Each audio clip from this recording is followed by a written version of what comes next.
Did you know that 98% of people will not drive more than 3 miles just for a cup of coffee? That's right. So why are you still interviewing the owner of that local coffee shop?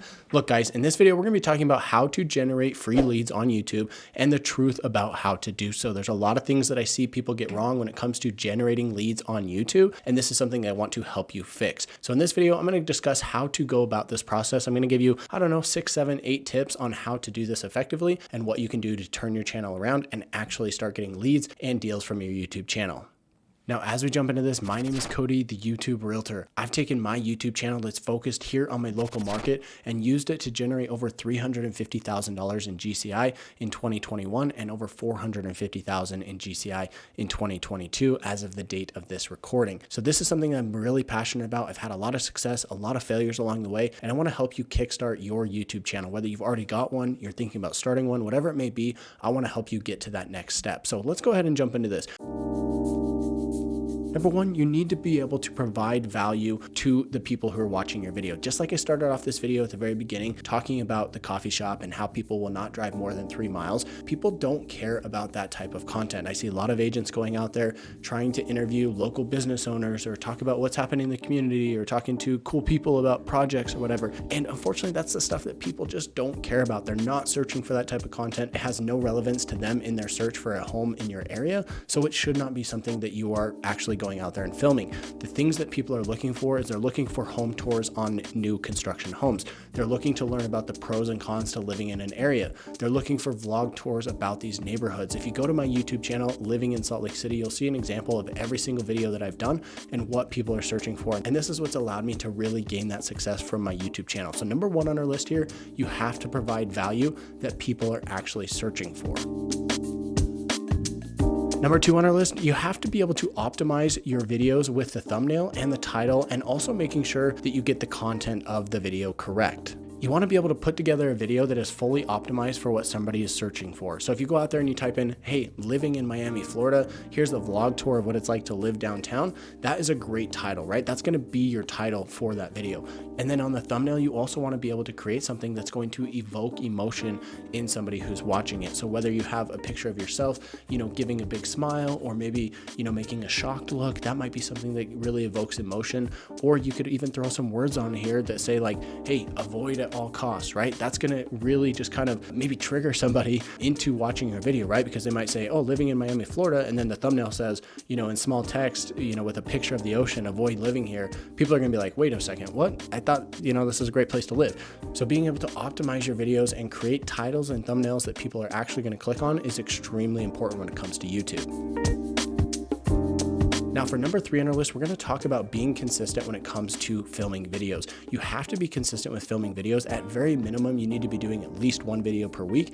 I recommend 2 or even 3 videos per week. Now for a lot of people, that might seem like a lot. People might be thinking, oh man, there's no way. How am I going to come up with that many video ideas? If you're really strategic and efficient with the way that you plan your videos and film your videos, you're going to be able to accomplish a lot all in one sitting, maybe once a week, twice a week, whatever it may be, you're going to be able to produce a lot of videos. Now, before we jump into some of these more strategic points here that we're going to talk about with your YouTube channel, I just want to shout out some of the links that we have in the description box below. This is something that I teach people all the time. You can find tons of videos on my channel talking about how to grow your business using YouTube, but this is something that we talk inside of the Real Academy every single day. If you're over here at Real Broker, this is something you're going to get access to anytime on demand. And now you can get all this information for free, but if you want a more hands-on approach and you want to be able to talk to me directly about these types of, what you should be doing, how to grow your channel, stuff like that, make sure to book a call with me down below. I'd love to talk to you about our program over here at Real Broker, see if it's a fit for you to hang your license with us and see if it actually makes the most sense for you to join a cutting edge brokerage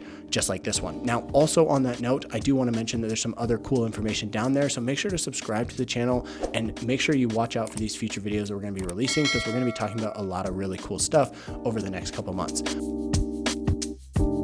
All right, so let's jump into the next one here. We're going to be talking about number 4 here, which is focus on the call to action and the hook of the video. You'll notice that I started off this video saying, hey, did you know XYZ? That is a hook. That is going to get somebody interested in your video from the moment they click on the video, right? If you're still watching to this point, that hook probably helped. So make sure to really focus on that hook and make sure to focus on the call to action. Just like I finished up, I gave you a call to action saying, hey, if you want to learn more about this, if you want to go deeper and take that next step, then make sure to reach out to me, right? That's a call to action. You need to have both of these things within the first minute of your YouTube videos. I see a lot of agents who create these videos and they might give a quick shout out. Hey, my name's Cody. I do videos, whatever, but they don't actually tell people, hey, reach out to me. I'm helping people move here every single day, or, buy and sell real estate here in my market, and I'd love to help you. So reach out.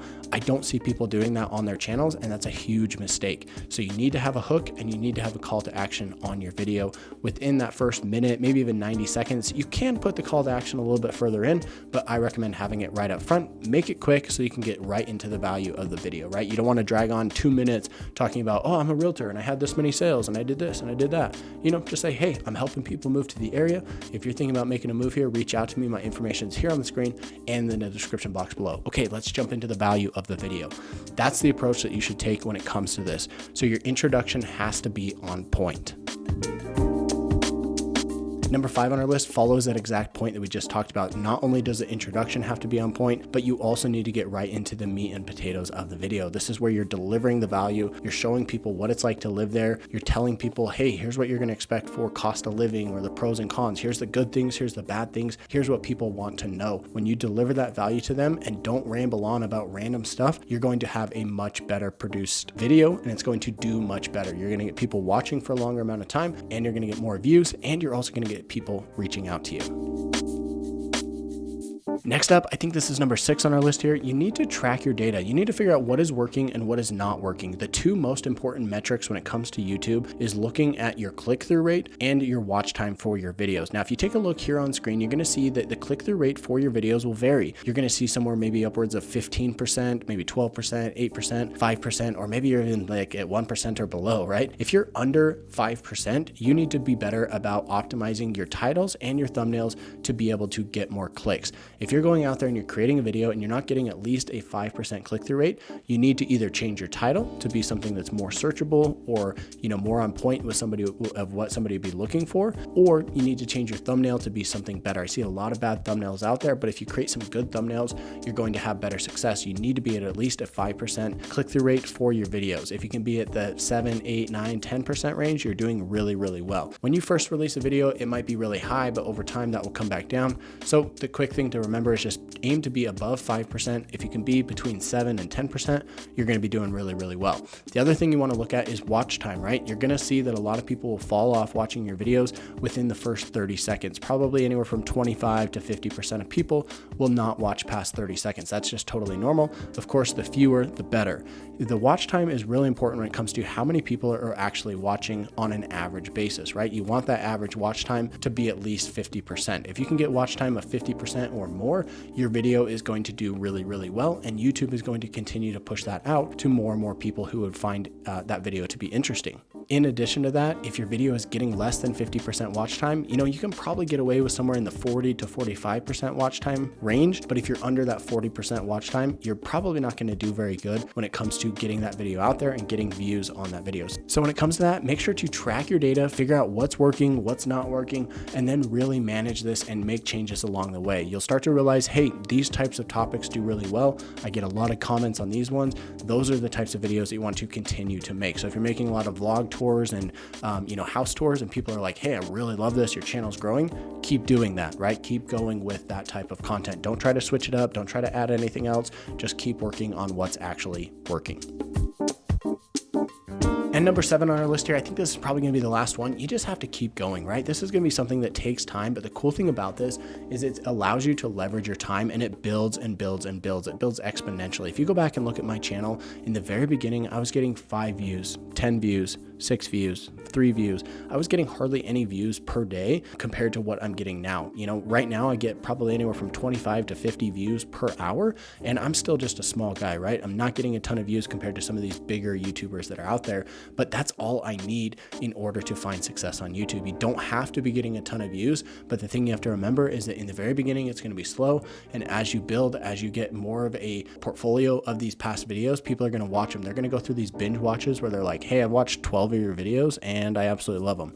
And you're going to get people who keep coming back, and then they finally reach out to you. So number 7 on our list, just make sure to keep going, keep pushing, keep making those videos, be consistent, track the data, get into the meat of the video, make sure your introduction is on point, and you will see your YouTube channel grow. So with all that being said, guys, thanks for watching this video. Like I said, if you want to learn more about Real Broker or YouTube, how to grow your business, make sure to reach out to me. My information is in the description box below, where you can schedule a call with me. I'd love to chat with you and just say, hey, here's what we can do, and see if it's a good fit for you. Also on that note, make sure to check out the other links in the description box below and share this with a friend or a family member who's maybe in the business looking to grow their own YouTube channel. They might find some value in this video as well.